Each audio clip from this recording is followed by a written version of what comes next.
सिर्फ कैलेंडर की तारीखों तक सीमित नहीं था, बल्कि इसमें धैर्य, भरोसे और उम्मीद की हर हद पार हो चुकी थी। लेकिन अब वही लंबा इंतजार एक नई दिशा लेता हुआ दिखाई दे रहा है, क्योंकि केंद्र सरकार से जुड़े लाखों कर्मचारी और लगभग 65 लाख पेंशन धारक, जिनके लिए 18 महीने का बकाया एरियर केवल पैसों की बात नहीं बल्कि सम्मान, अधिकार और रोजमर्रा की जरूरतों से जुड़ा गंभीर विषय बन चुका था। अब उसी मुद्दे पर देश की सर्वोच्च अदालत के सामने सरकार को जवाब देना ही होगा। दोस्तों, यह चर्चा सिर्फ किसी एरियर से जुड़ी एक सामान्य जानकारी नहीं है, बल्कि उन अनकहे सवालों की गूंज है जो हर उस कर्मचारी के मन में लंबे समय से उठते रहे हैं, जिसने कोरोना काल में देश के साथ खड़े रहने के लिए बिना किसी शोर शराबे के अपने हिस्से का त्याग स्वीकार किया था। जब जनवरी 2020 से जून 2021 तक महंगाई भत्ता और महंगाई राहत को यह कहकर रोका गया था कि देश अभूतपूर्व संकट से गुजर रहा है, सरकारी खजाने पर भारी दबाव है और ऐसे समय में कर्मचारियों और पेंशन धारकों को सहयोग करना होगा।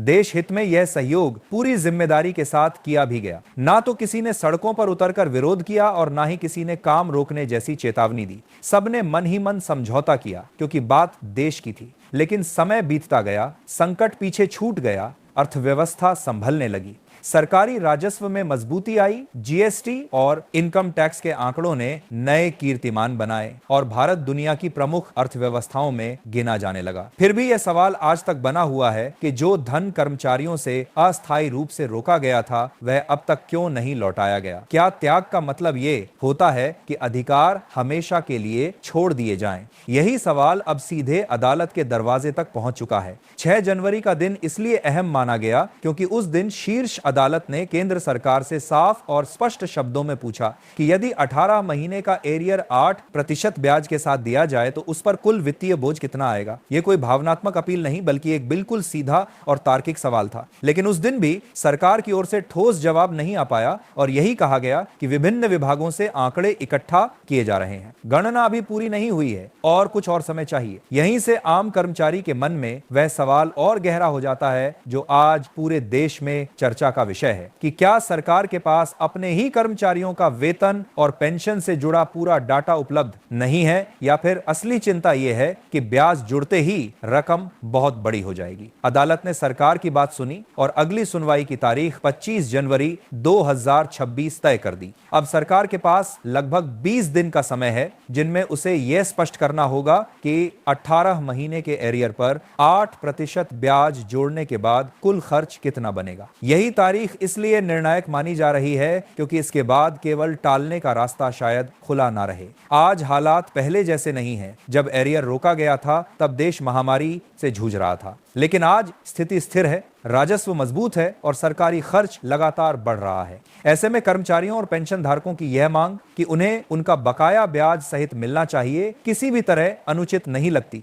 क्योंकि जब कोई आम नागरिक टैक्स देर से भरता है तो सरकार उस पर ब्याज और जुर्माना लगाती है, और जब कोई कर्मचारी सरकारी राशि में देरी करता है तो उस पर भी ब्याज लिया जाता है। फिर जब सरकार खुद वर्षों तक कर्मचारियों का पैसा रोके रहती है तो ब्याज की मांग को गलत कैसे कहा जाता है सकता है। यही वजह है कि अब यह मामला सिर्फ एरियर तक सीमित नहीं रहा, बल्कि न्याय और भरोसे का प्रश्न बन चुका है। 25 जनवरी के बाद यदि सरकार पूरी और संतोषजनक गणना पेश करती है और अदालत उससे संतुष्ट होती है तो समाधान का रास्ता साफ हो सकता है। लेकिन यदि एक बार फिर अधूरा जवाब या अतिरिक्त समय की मांग सामने आती है तो अदालत सख्त रुख भी अपना सकती है। इसी कारण आज लाखों कर्मचारी और करीब 65 लाख पेंशन धारक अपनी निगाहें उसी एक तारीख पर टिकाए हुए हैं, क्योंकि यह फैसला सिर्फ पैसों से नहीं बल्कि विश्वास से जुड़ा हुआ है। और जैसे जैसे 25 जनवरी करीब आ रही है, वैसे वैसे कर्मचारियों और पेंशन धारकों की धड़कनें तेज होती जा रही हैं, क्योंकि यह तारीख उन लाखों परिवारों की उम्मीदों की परीक्षा है जिन्होंने पिछले 4 वर्षों में बढ़ती महंगाई, दवाइयों के खर्च, बच्चों की पढ़ाई, कर्ज और रोजमर्रा की जरूरतों के बीच किसी तरह संतुलन बनाए रखा है। बहुत से पेंशन धारकों के लिए यह 18 महीने का एरियर अतिरिक्त आय नहीं बल्कि जीवन की सुरक्षा से जुड़ा मामला है, क्योंकि पेंशन ही उनका एकमात्र सहारा है, और जब उसी से जुड़ा बकाया वर्षों तक अटका रहता है तो मानसिक तनाव और असुरक्षा अपने आप बढ़ जाती है। इसी वजह से यह विषय अब सिर्फ सरकारी फाइलों तक सीमित नहीं रहा बल्कि आम बातचीत का हिस्सा बन चुका है, और हर कर्मचारी यह जानना चाहता है कि क्या इस बार वास्तव में न्याय मिलेगा या फिर उम्मीदों को एक बार और आगे की तारीख पर टाल दिया जाएगा। इसी बीच 8वें वेतन आयोग का मुद्दा भी सामने आता है, क्योंकि 7वें वेतन आयोग का कार्यकाल समाप्त माना जा चुका है और तकनीकी रूप से 1 जनवरी 2026 से 8वां वेतन आयोग लागू माना जाना चाहिए। लेकिन वास्तविकता यह है कि आयोग की घोषणा कमेटी का गठन, रिपोर्ट तैयार करना और फिर कैबिनेट की मंजूरी जैसी प्रक्रियाएं समय लेती हैं। अनुमान है कि रिपोर्ट तैयार करने में करीब 18